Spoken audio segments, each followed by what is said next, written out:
It's amazing to talk to you. Your story is so incredible, and Lou and I both people all over the world are so moved by it, and I'm so excited to be talking to you today. So yeah, Lou. I want to welcome Pippa and Craig to the show.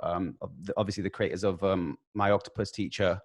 And the premise of In My Feels is thoughts, feelings, emotions on the inside create your outside exterior. So I want to ask you guys, how are you feeling today, right now? I'm feeling quite overwhelmed by the response, I guess, to the film.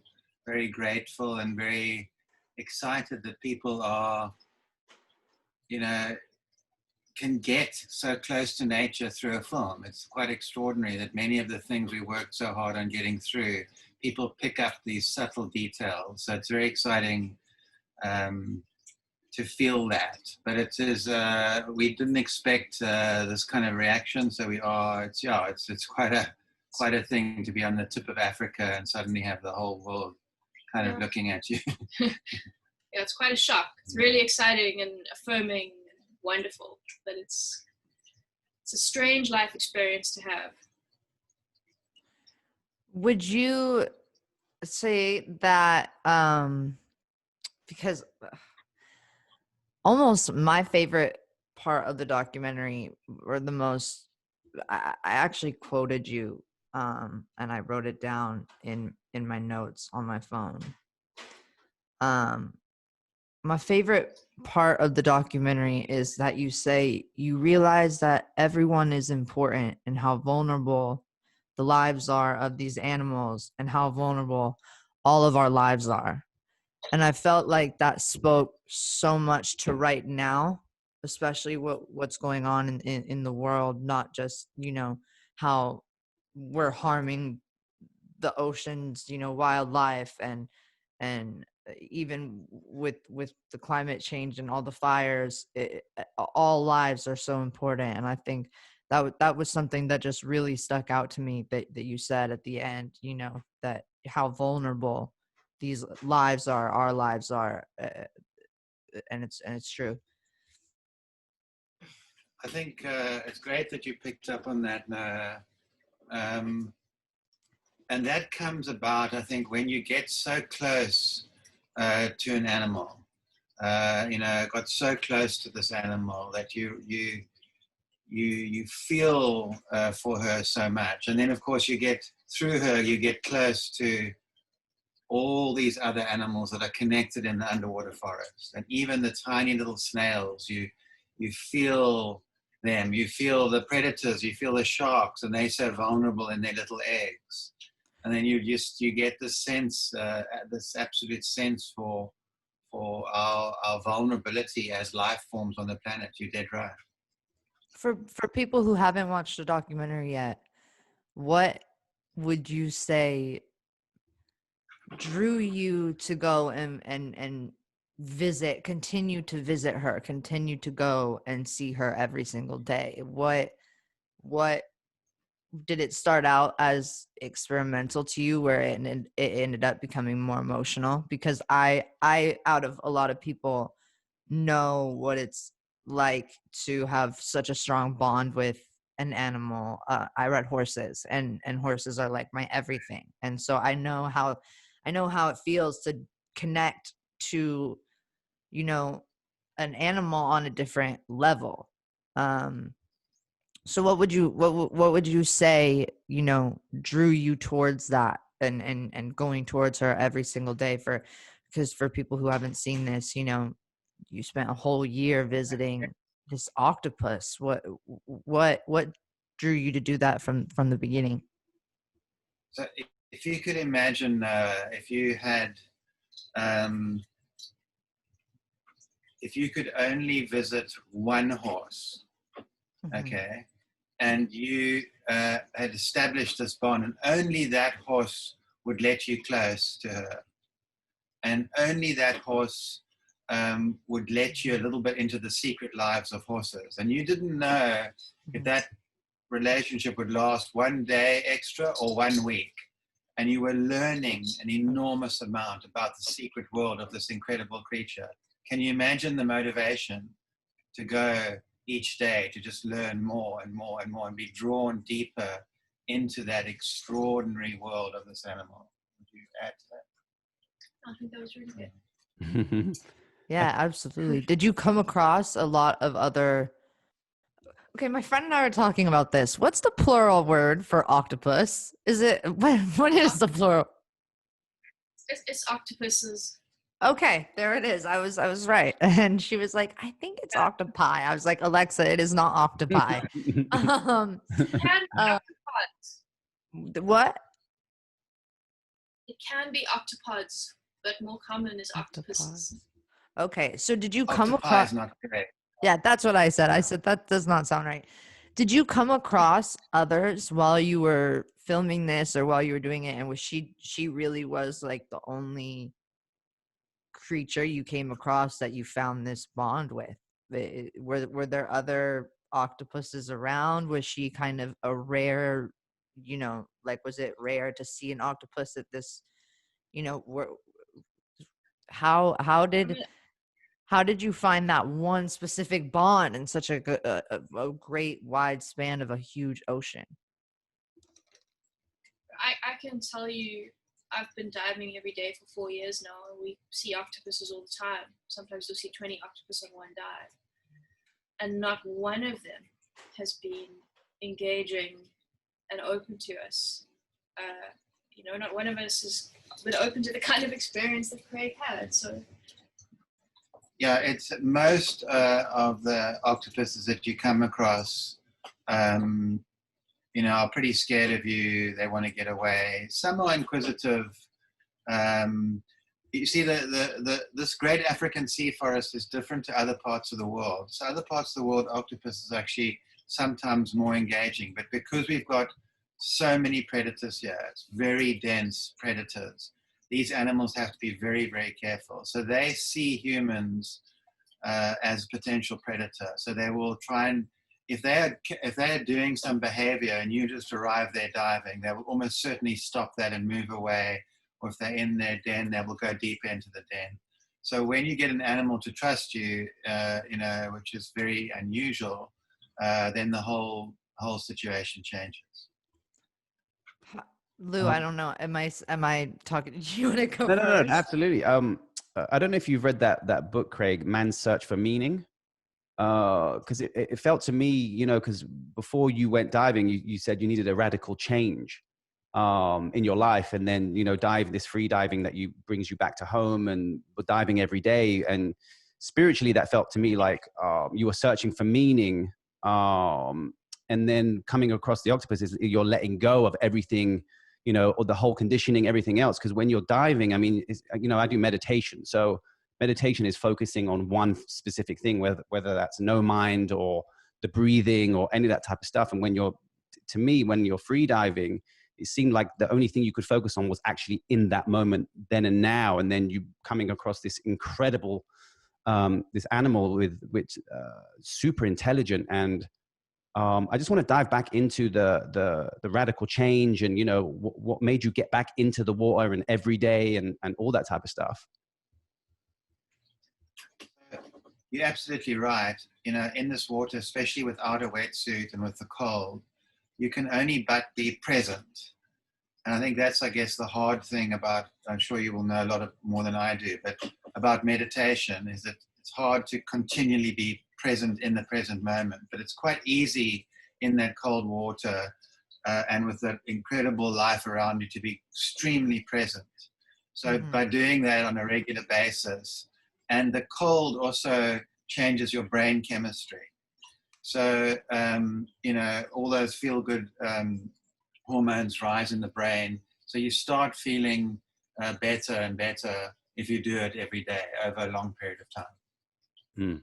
Did you, because I know we saw smaller sharks and stuff. I mean, to be honest, when I was watching, I was like scared shitless of a big ass shark was going to come and like. Me too. I was like, and I know, Pippa, you said you've only been diving for 4 years. Yeah. So you was out there. I've been diving since I was a teenager, but I've been diving with no wetsuit for 4 years, every day. Oh, wow. As a practice. I've been diving as a practice for 4 years. Yeah. And how was, I mean, the experience of seeing so many animals, and I mean, obviously someone who's never done that, that just looks like the most insane shit I've ever seen in my life, especially how cold the water is and all the creatures Especially, around and that's swimming through a what I was gonna jungle say. underwater and all that type of stuff. It's just, I mean, it's definitely mind over matter for sure. I was just about to say the type of creatures that you see within the film, it's almost kind of hard to believe that they're real. Even looking at It's an like going into the octopus. magical kingdom. Absolutely. And in the beginning you mentioned how kind of an octopus is looked at kind of like an alien. And I just looked at her as so beautiful. And the first time she reached out for your hand, I don't know why that made such an impact on me. And watching your relationship build, and then also, what's the feeling like when you do see a predator, when you did see predators going towards her, knowing that that's nature, you have to just watch it and let it happen, because I'm sure it's really hard, and for you to even try to interfere with a shark or anything is, so how was that feeling like? Was that almost like a helpless feeling of you not being able to stop the harm that can come in her way at any moment? It's a strange, it's a strange thing, and I think Pippa will agree with me. So, you've only got 84 minutes in the film to show what, to show a certain part of the story. But of course, we're quite familiar with the sharks. We see those sharks laying their eggs.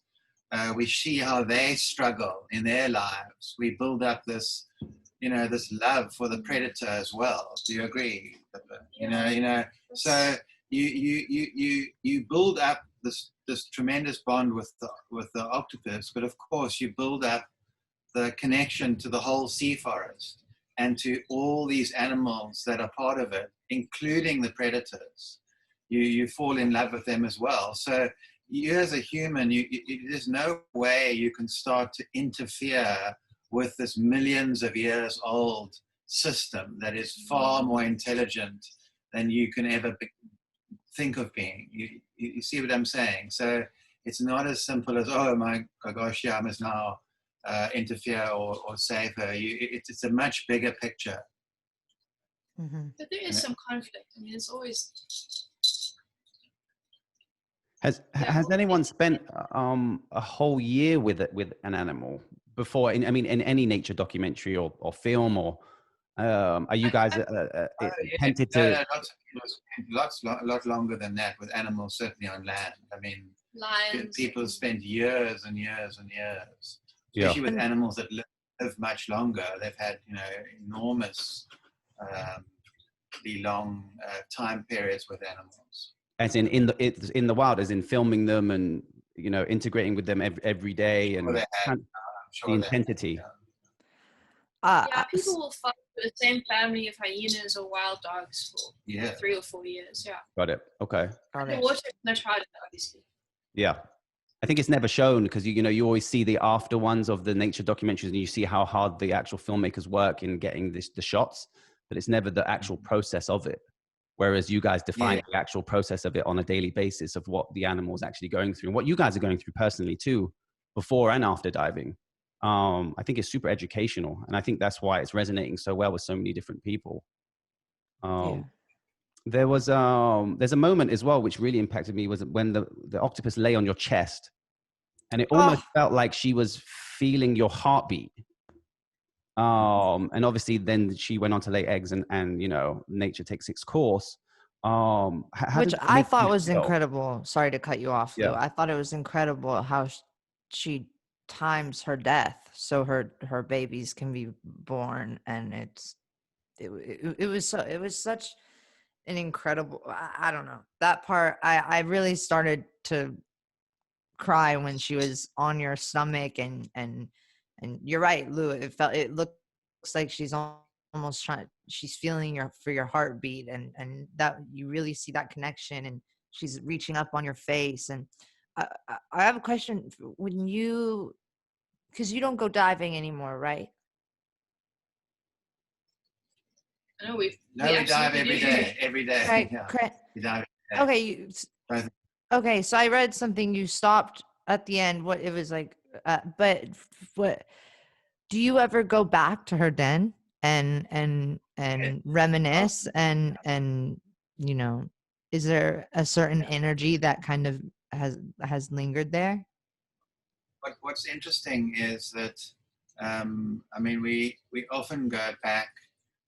She had a few dens, but there was a main den, and often go back there. And what's interesting is that, and I've noticed this, octopuses over generations go back to exactly the same place. And that den doesn't stay like that nice cave. When after she dies, it fills up with sand and there's nothing there. But they go back and they make the same den in exactly the same place. And it's a bit of a mystery why that happens. So I've seen a few generations since then of animals going back to that same place. Wow. Do you think that I remember at the end, I love when you take your son to the spot to show him, you know, how much this all means to you and really, you know, what to open his perspective on life. And he finds this little teeny tiny octopus, this baby octopus. And I'd like to think, as well as I'm sure you guys would like to think, that was her baby. And I was wondering, do you think you have come across, like, and do you think what are the possibilities of survival, of them staying in the same areas, of them, like you said, going back to their den? What are the possibilities of her young still being in that area? I mean, I think there is a possibility. I think that the chances of that one baby octopus being the one is very, very hard to say. Yeah. No, But I just out of I don't know how To far give they you drift some away. perspective, so they have between 100,000 and 500,000 eggs. And maybe only, say, 5 of those would ever survive till adulthood. So that's I remember you saying that. so it's an enormously low survival rate. But there certainly could be a chance that we have come across One of her descendants. but we obviously never know that. That would be really cool. How was your relationship towards animals before the documentary, and then during and after? Because I know we as human species always see ourselves separate from nature. When we're all one, we all came from the same source. So I'd love to dive in on your kind of aspect of that now. So the difference between before and after the experience of being so close to an animal like that, how is my relationship with other animals? Is that what you were asking? Yeah. So could you mention in the documentary, you know, your relationship towards animals before meeting the octopus, and then your relationship afterwards? I'd like to dive in on those kind of examples. Yes. So, I mean, I'm far more sensitized now to animals' lives, and how, as Noah was saying, how sort of precious they are, and on land as well. I mean, it's even domestic animals. My relationship with we've got 3 cats has changed. It just, when you get inside that animal's life, in secret life, and it's just like you were saying, I think Noah was saying also, the animals seem so fantastical, but when you see their behaviors and what they have to do to survive, and how wild and crazy their lives are, you just can't help but realize that they're so precious, and also the fact that this biodiversity that we have, you know, as you get closer to this whole system and you see how it's all working, you realize that this biodiversity is completely woven into your own existence, and that biodiversity is keeping us alive as well. So you become more empathic. I think you call it, what is that word you call it? What? Compassion? Something ecology. Emotional ecology. Yeah. Well, Yeah, so that's kind of what we're looking at, is what does this emotional relationship with the natural world mean from an ecological point of view?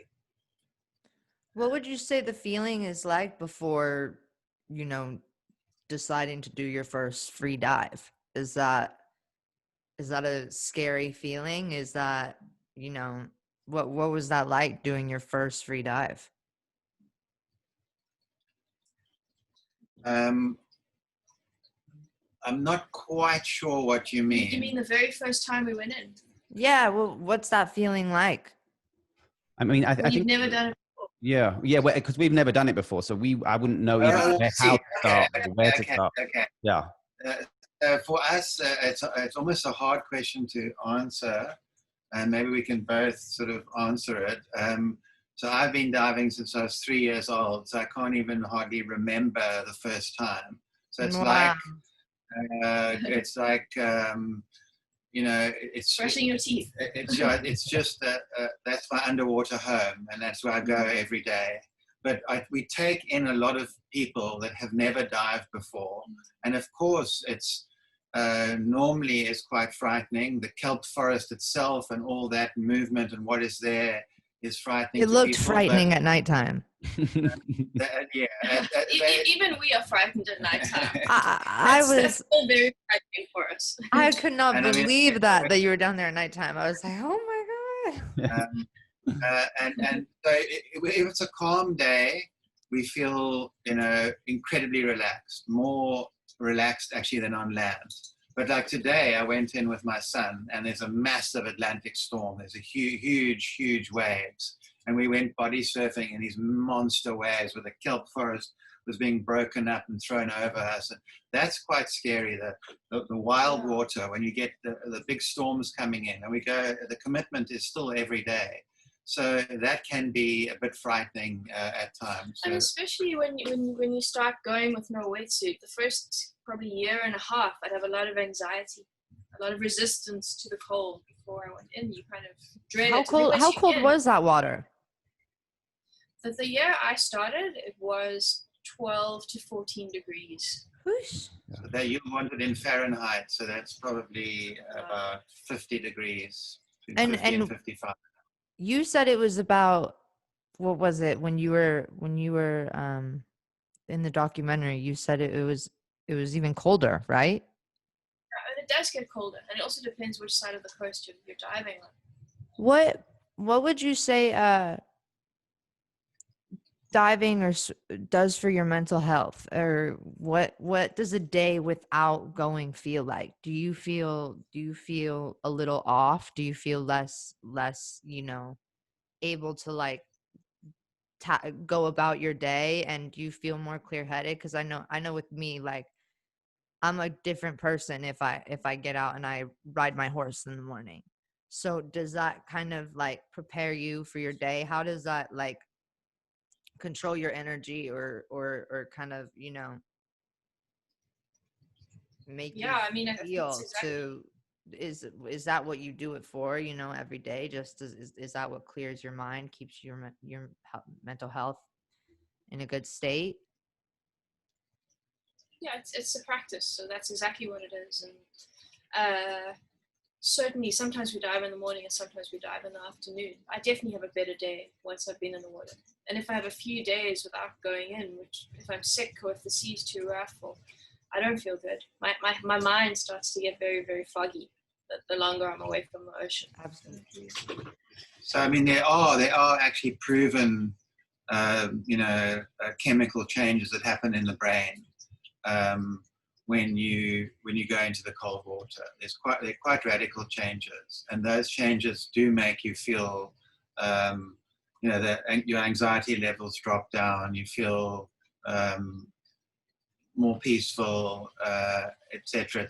And I'm sure there's probably the same thing with your horses. There's probably a whole lot of things, or if you're going out into nature, there's a whole lot of things that are happening, that it's not just a pure mental thing. There's actually probably some brain chemistry involved as well. How did you feel after the octopus laid her eggs and you knew that she would be dying soon? Yeah, I mean, it's you can imagine. You sort of having to sort of brace yourself for that experience, and it was difficult, very difficult. But I knew that was coming. You know, I knew this thing you talk about. It's called semmelperus. Many animals actually have that. They time their deaths. Many insects do that as well. So it was no surprise, and I had, you know, prepared myself for it and so on. I'm sure it One was thing that's really really hard to watch. Go ahead. Sorry, if she can feel like she's losing her strength faster than the eggs are developing, she can send them a chemical signal and tell them to hurry up. Wow. She doesn't die before they hatch. Yeah, it's pretty incredible. I'm sure it was very hard also to watch her just be taken away by sharks at the end. That part, you know, she turns white and she, you know, I love it's an experience Lou or myself, and I'm sure many of the people watching will never get to experience, is watch the circle of life up close and personally experience it the way that you did. Watching her hatch her eggs and that circle restart, her life almost restarting. Well, I may disagree with you, Noah, in a way, in that because, you know, a lot of people ask, well, how can we, you know, get close to nature? We live in a city or whatever. But if you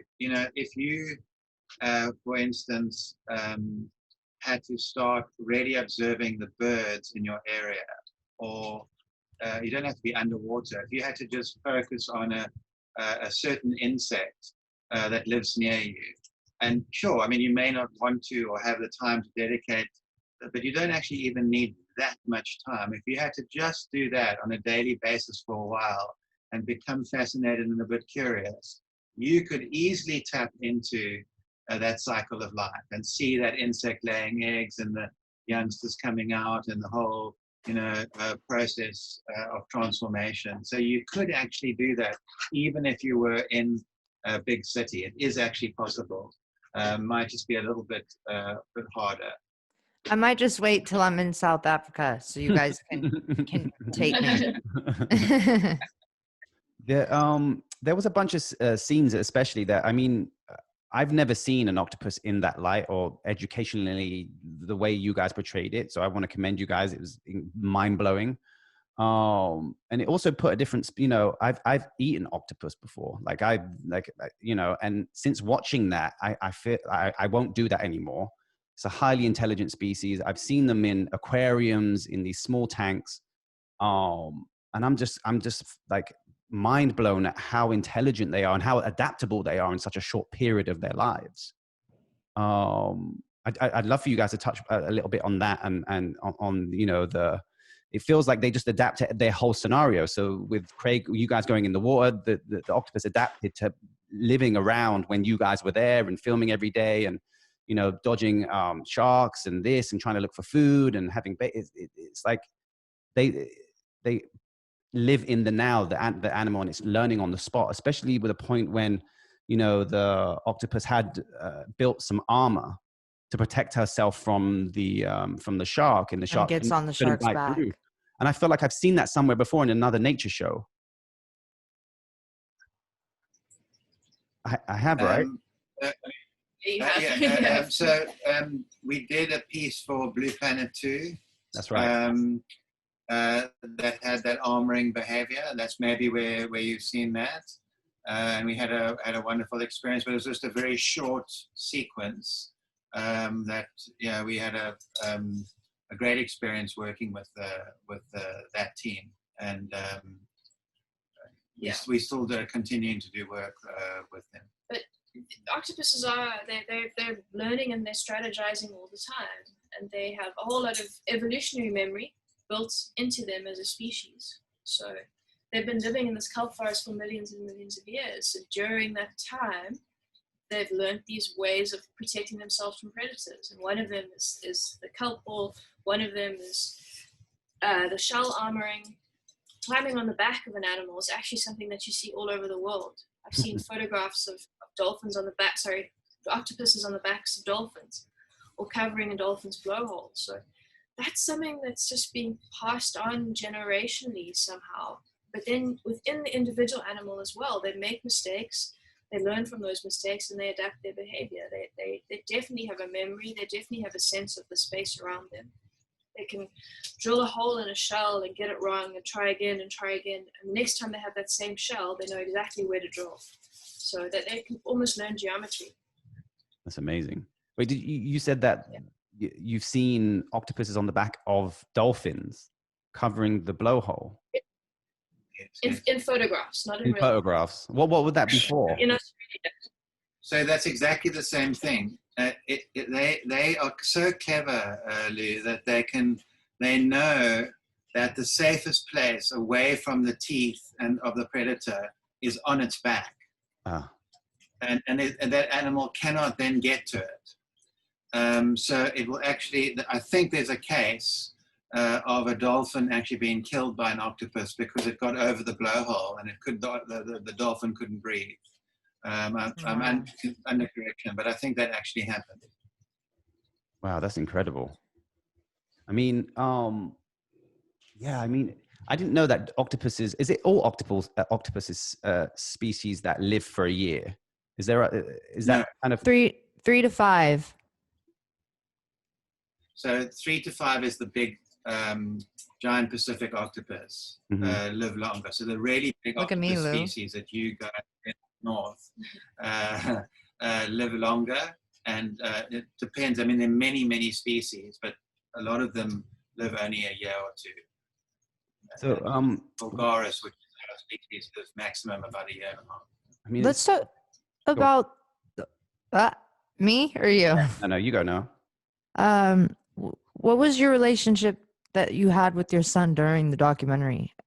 Since he also free dives, what did that relationship? Do you think that grew your relationship? Oh, enormously. I mean,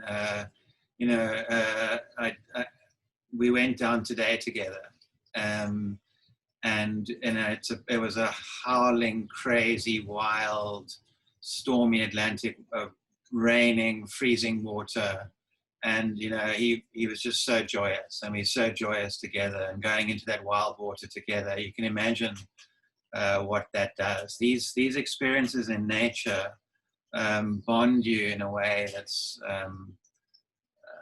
it's hard to describe how powerful they are. To get kind of normalized with how shockingly cold the water is, does that take just a certain amount of breathing until you get super normal and it almost starts to the feeling of that piercing ice cold water? Is there something you do to heat your body up, or is there kind of you just wait for the natural shock of the cold water to go away? There are breathing techniques, but what you find is every human being actually has this ability to deal with much more extreme cold than we realize. But you have to go in slowly, and you have to increase your time in the water slowly. So maybe the first day you'll go in for 10 minutes, and the next day you'll go in for 15 minutes, and then maybe you'll go in for 20 minutes for a month. It took me about 6 months, maybe about 3 months to get to the point where I could do an hour, and about 6 months to a point where it was comfortable. Wow. And is the free diving? She went very fast. She went much faster than I did. So I took much longer to get up to those times. Pippa had to ramp everything up, and she's probably a stronger mind than I do. So it took me a lot longer to get used to the water like that. the not wearing the wetsuit, is that for safety reasons? Because I mean, you'd look like a seal or that type of, or is it purely just by personal choice? It just feels better when you're swimming. Craziness. Yeah, it's just personal choice of trying to feel closer to that environment. And also what you guys were asking earlier, like that daily practice. If you go without the suit, you just feel way better, even though it's colder and you have to endure it a bit. I'm sure you feel just more close to nature. You do. But the actual effect on the body and mind is much more extreme. There are a whole lot of neurological chemicals that get released into your brain. And then there's also this thing where, you know, it's quite hard to turn your brain off sometimes, but if the water is freezing cold, it just blasts through any distracting thoughts that you might have in your head. And that's actually a big relief. Yeah. And there's and just the feeling of the kelp, you can actually feel the, you know, slight temperature changes in the water. You can feel the kelp. You can feel vibrations, which is really important. Yeah, it's just you can move better, that kind of thing. One of my favorite parts of the whole documentary is your relationship of showing your son how important it is, you know, to be connected with nature. Because my dad, you know, we're not cool and from South Africa, but we have fields and deer and the horses, and my dad and I, you know, when we see a deer or wildlife on our farm, we try to keep them on our farm so that the hunters in the area won't shoot them. And my dad and I we've always just, if we see a deer or it's nighttime and we see an animal that, you know, whatever that is, we'll always turn off the car or turn off the dirt bike or turn off the four-wheeler and just sit and watch and not talk and not interrupt. And we just sit and watch. And my dad, the way he raised all of us was to appreciate and want to protect nature. You know, so we would buy salt blocks and corn and sprinkle it around on our farm so that they wouldn't go over to the neighbor's house and possibly get shot. And I think that's where I wanted to ask you the question of how hard is it for you to stand back and not be able to protect these animals whenever you see nature coming in? Because, you know, sometimes you want to interfere and you want to be able to help them, but nature's nature, and you know, you just kind of have to let it take its own course.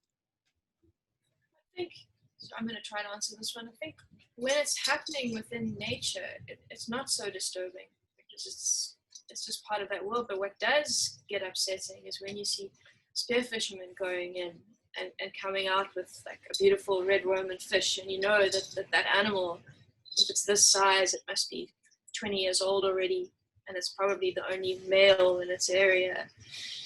And that can be quite heartbreaking. For sure. Or if you see people going out and catching octopuses, and I mean, I've eaten octopus as well. I'm sure you have as well when you were young.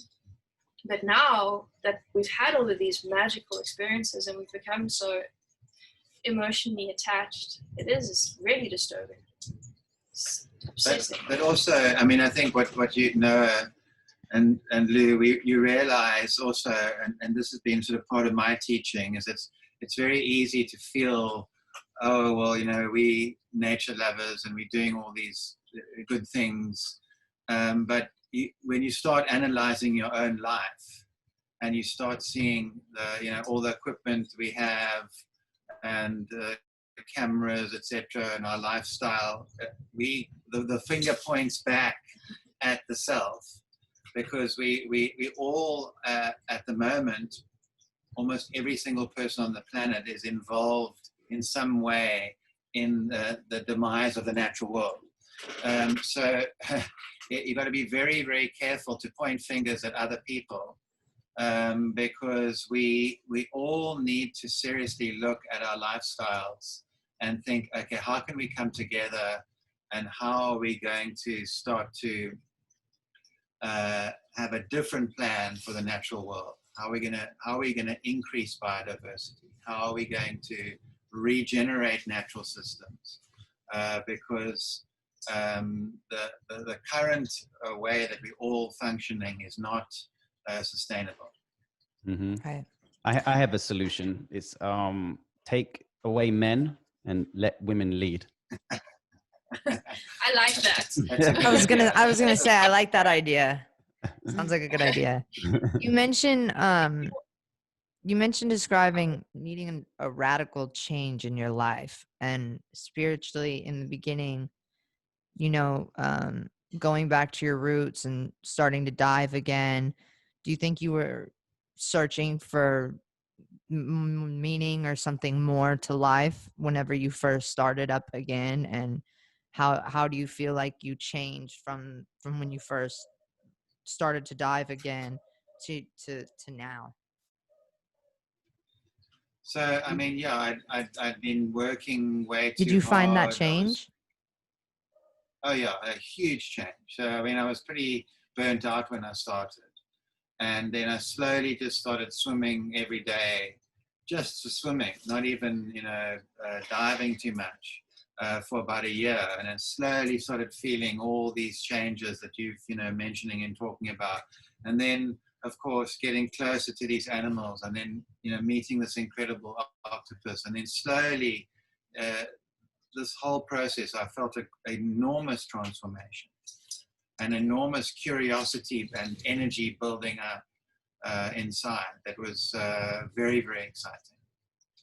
I think one last question, just because I want to know what's next from you guys. I mean, the documentary it's literally probably the best documentary I've ever seen.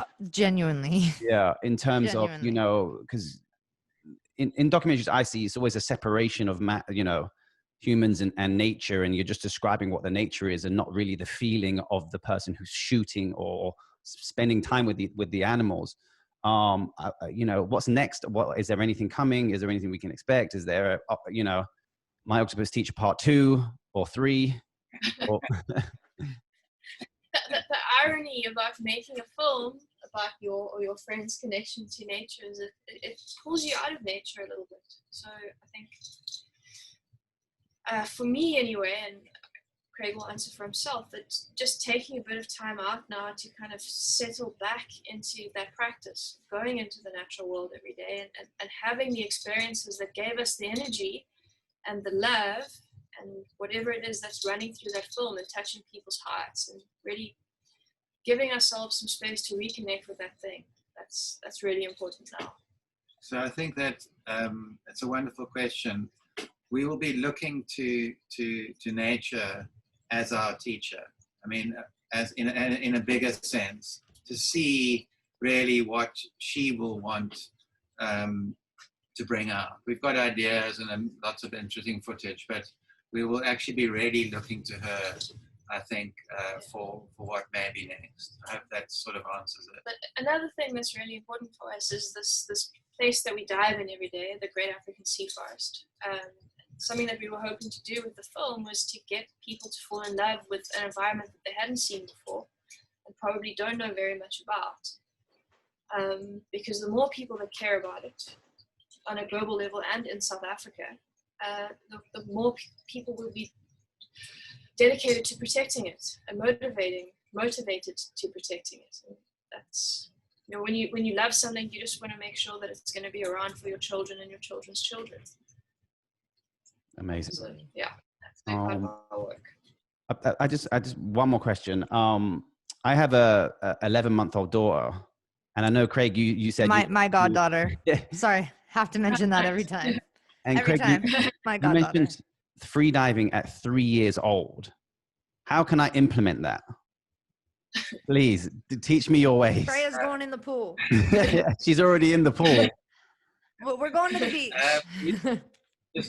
Start taking her down to the ocean and just placing her in there. And obviously, you're going to have to learn, just to be comfortable in that water to take her in, and just start doing it. Craig taught Tom by putting him on his back. You know I'm going to have her on a horse. Yeah, I'm already going to have her on a horse's back I mean, hopefully you know, other times she's too. whatever, it doesn't need to be the ocean. It can be any connection to nature. That's the point, you know. The ocean is a wonderful place, but it's, you know, it's not everybody's space. So if it's a horse or the, you know, wild animals or insects or plants, trees, it doesn't matter. Oh, she loves flowers. Like she goes, like every flower we see, we have to stop and say hello to the flower. And she's always digging in the garden and on the trees, and she knows when a leaf falls on the floor and it's brown that it comes from the tree above. So I think that's her space. But my wife's the swimmer. I'm not the swimmer. I'm more of a dip your toe in type of person. You know, stay safe. I have to say really quick, my sister's boyfriend and my best friend's dad, they're both from South Africa, and they loved the documentary. And I think more than anyone, my best friend's dad would be so mad at me if I didn't say that he loved the documentary. And my best friend was freaking out whenever she found out that you guys were on the podcast today, and so was her dad. And they've like been my family forever, and he's been trying to get me to come over to South Africa with them. So I hopefully one day we'll be over there with them, and maybe we can go swimming. Wonderful to meet you, and we thanks so much for your time. I really appreciate it very much. We both appreciate just wonderful meeting you, and I can feel your deep connection with nature. So no, thank you so much. Really appreciate Thank it. you. Very, very much. Thank you for being on the show. Thank you, guys. Thanks, guys. Happy diving. Bye. Bye. Thank you. Bye. Bye.